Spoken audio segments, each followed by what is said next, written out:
Alright, I want to do a video on Mortal Kombat Legacies. Legacies? Legacy? Double checks, notes. Legacy. That's the one. Mortal Kombat Legacy. I'm going to cover both seasons here. Because I don't think I need to do a separate video for both.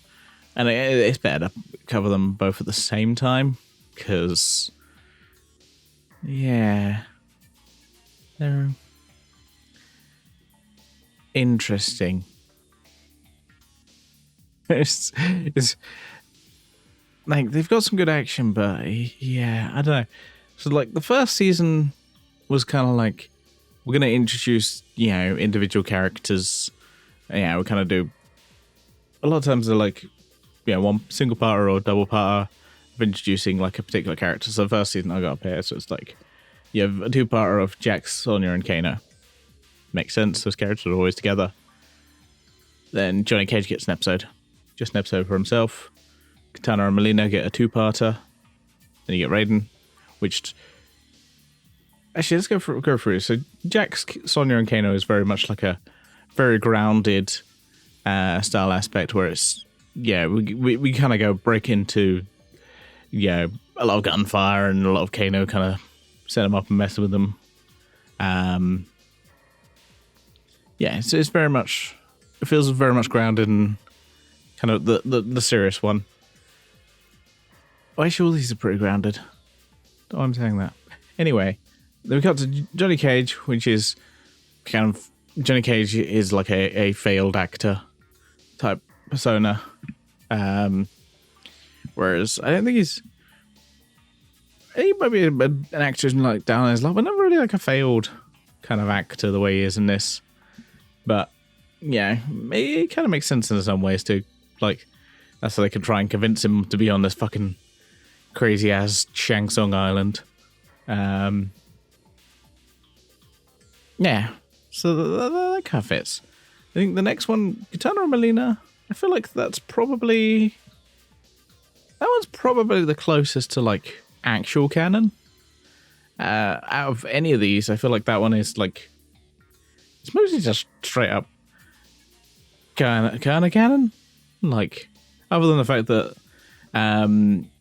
Katana's dad's still around. He's still around and has kind of been hanging around and then eventually tries to tell Katana thing and then Melina goes, "Hello, I'm going to kill him. Bye." Bye.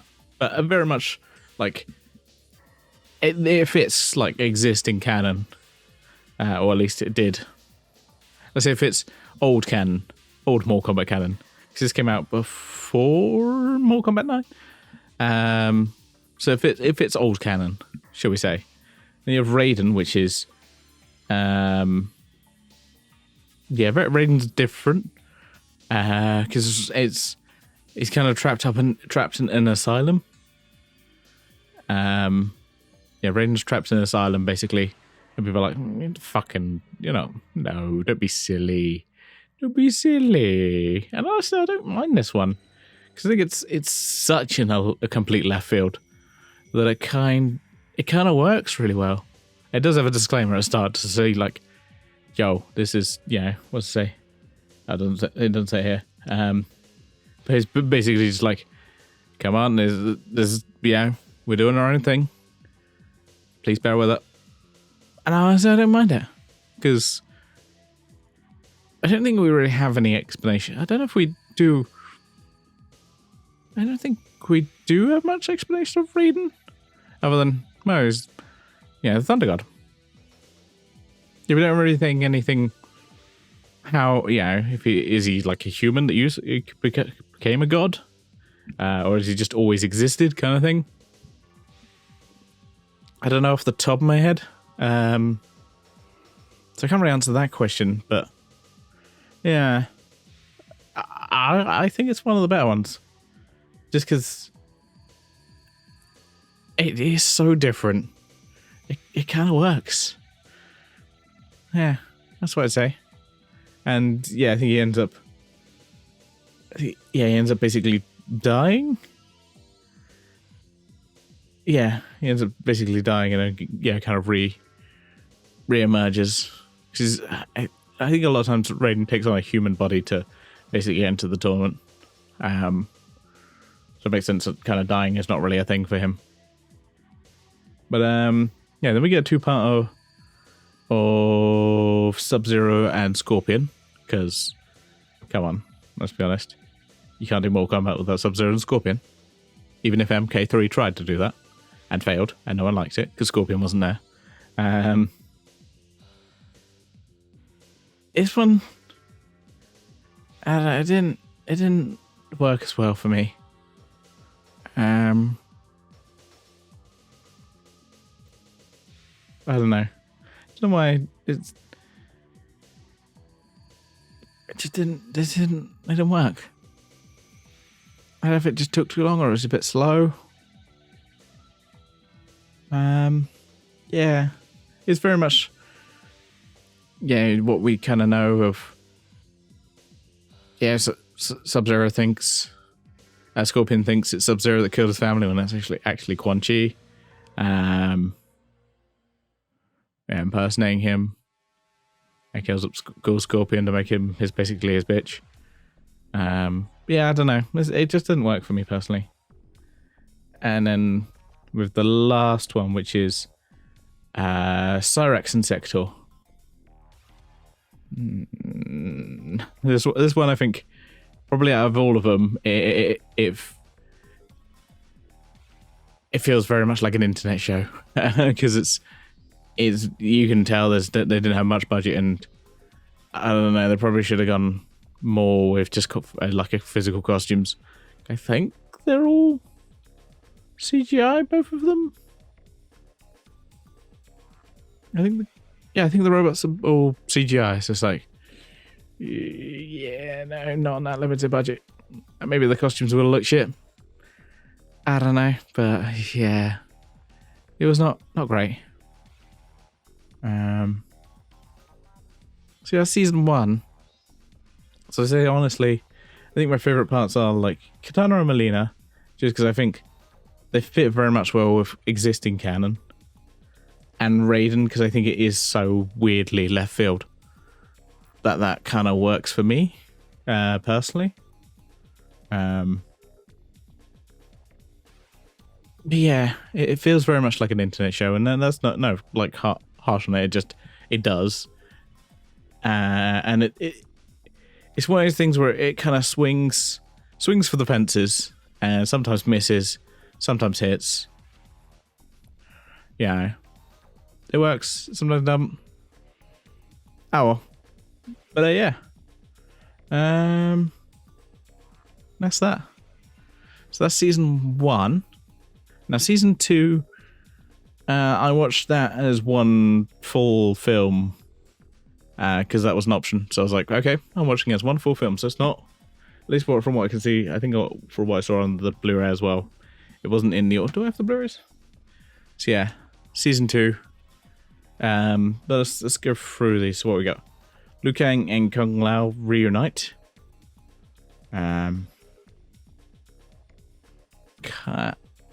I don't... So that's that, and then there's also Liu Kang's fall is revealed. I didn't like it. I didn't like it because they tried to make Liu Kang edgy, and it doesn't work. It really doesn't work. Because like Liu Kang tried to settle down have family, and his fiance, I think his fiance dies. Yeah, it just doesn't work. He's way too edgy, and basically Liu Kang in this is evil. Kenshi, I kind of like Kenshi's one. Kenshi was, he's entertaining. Like, I kind of like what they did with him. It wasn't exactly what like the games, but it worked. We got Kenshi. Like, yeah, I love seeing Kenshi. So you get 2 parts with him. Then Kitana and Melina arrive at the tournament. That's it. They just get that. And then Johnny Cage is recruited in the sisters fight. I'm trying to think what because I know Johnny Cage kind of runs when the sisters end up fighting each other, and then Johnny Cage kind of goes, "Bye, I'm out."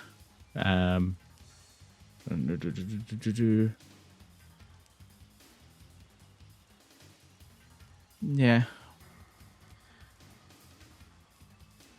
There's not really much happens there. It's cool seeing the sisters fight, I think. And then Katana. Oh yeah, that's a good point. Katana like chops off fucking Melina's head, like right here, like from here type thing. And that's kind of like, ooh, we're going a little bit more violent with this one, and it works. Scorpion Sub-Zero one again. I feel like it doesn't even work even more because they tried to do another prequel, and I was confused because I'm pretty sure they made like, Noob Saibot the good guy, like obviously pre before he was Noob Saibot as a good guy. It just doesn't work. It didn't work for me. It just felt like unnecessary since we already set up those characters. It felt like it was just like, it didn't work for me. I know they fight, but I'm pretty sure this is supposed to be the Noob Sub-Zero, isn't it? Or am I making that up? No.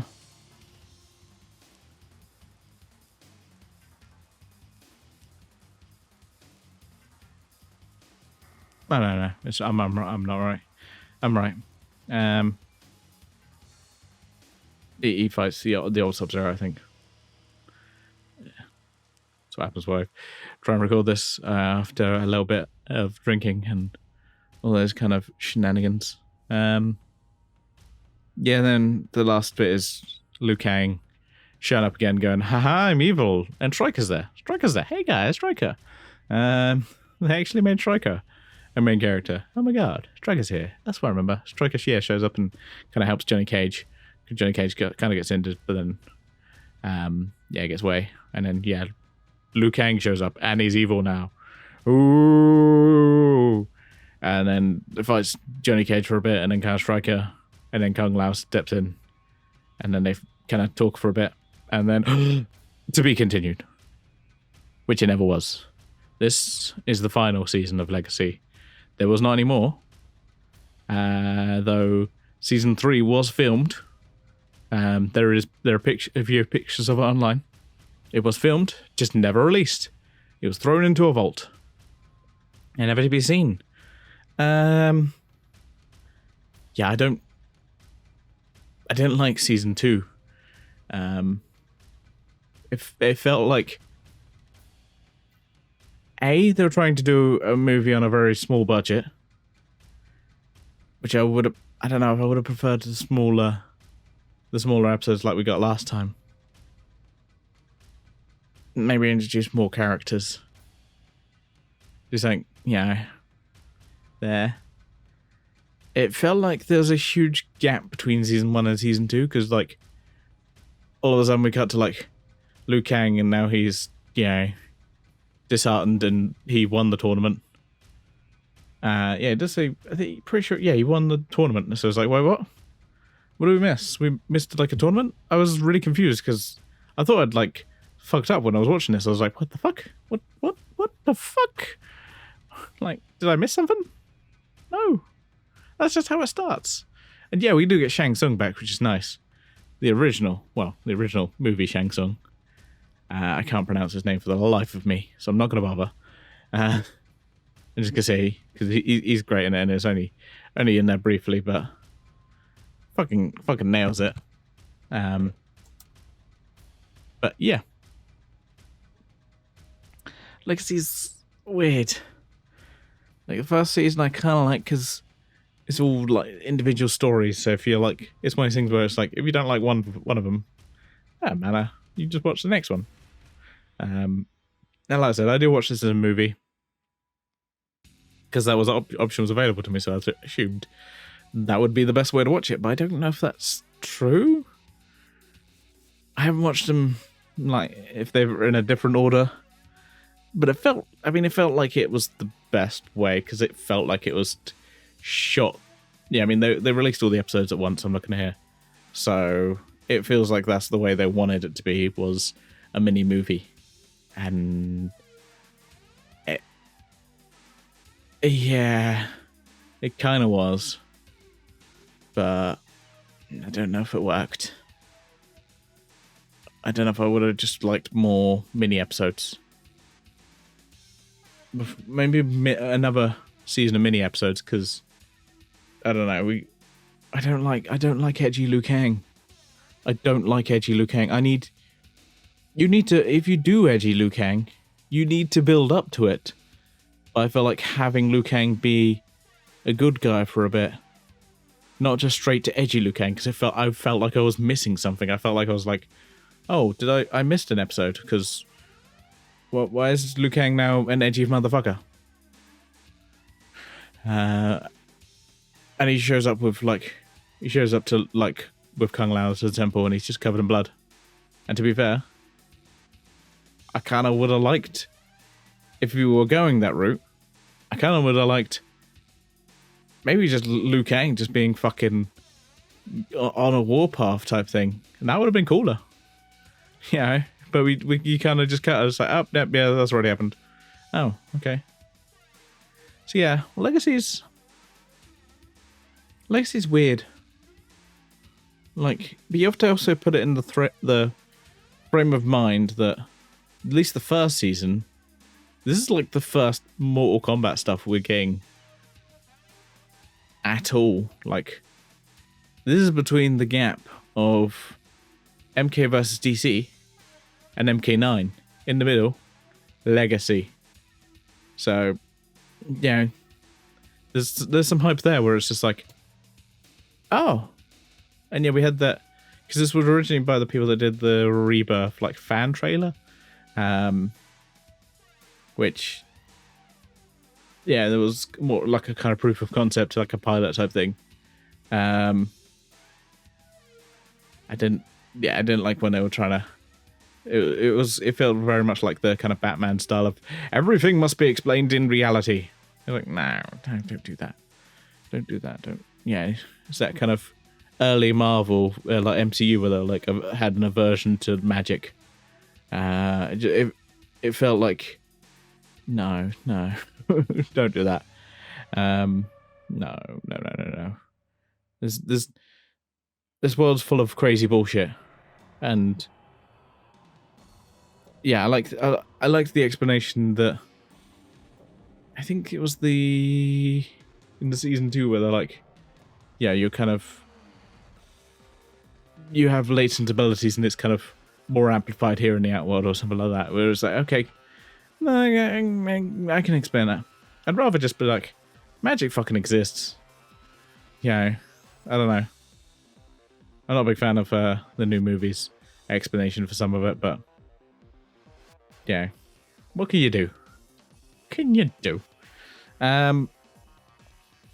Yeah, it's MK Legacy, so I don't want to be down on it. Like, obviously, I understand it was made on a shoestring budget, and the fight scenes look good, like, and some of the CGI is a bit they don't do much CGI in the second season, and I think that's just because people's negative reaction to it in the first season. It was like, it was a very, very low budget, for kind of, not like it was a low budget fan film, but with a bit of a budget. Like, they gave them a little bit of a budget for essentially what was a fan film. And yeah, it would have been better if, because the first season was just like random characters. It just didn't really feel like it was setting up for this. Like, I feel like I said, I feel like there's a gap between 1 and 2, and I feel like they needed to be more set up. But they went straight to the tournament. Like, it was like, oh, we've already done tournaments. What? I didn't see no tournament. What? And yeah, there's a lot of recasting. A lot of characters got recast. And I don't know what if you look at. I was just looking at Wikipedia. It's like if I look between season 1 and 2.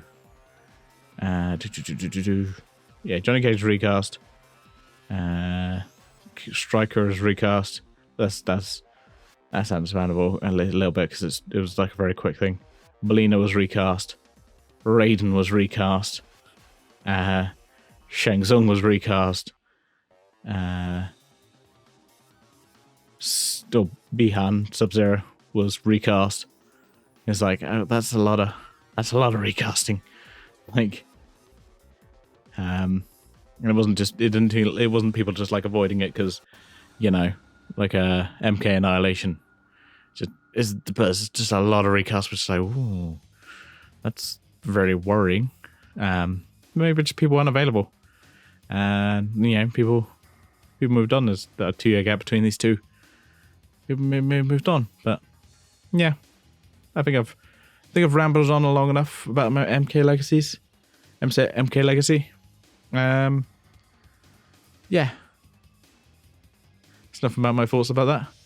I think I was still doing MKX. I think I had some problems with my Steam Deck, which I think I've sorted. So for the next episode, this is MKX Part 2. So look forward to that. For now, I sign off and I say live long and prosper. And hopefully we'll see you in the next video.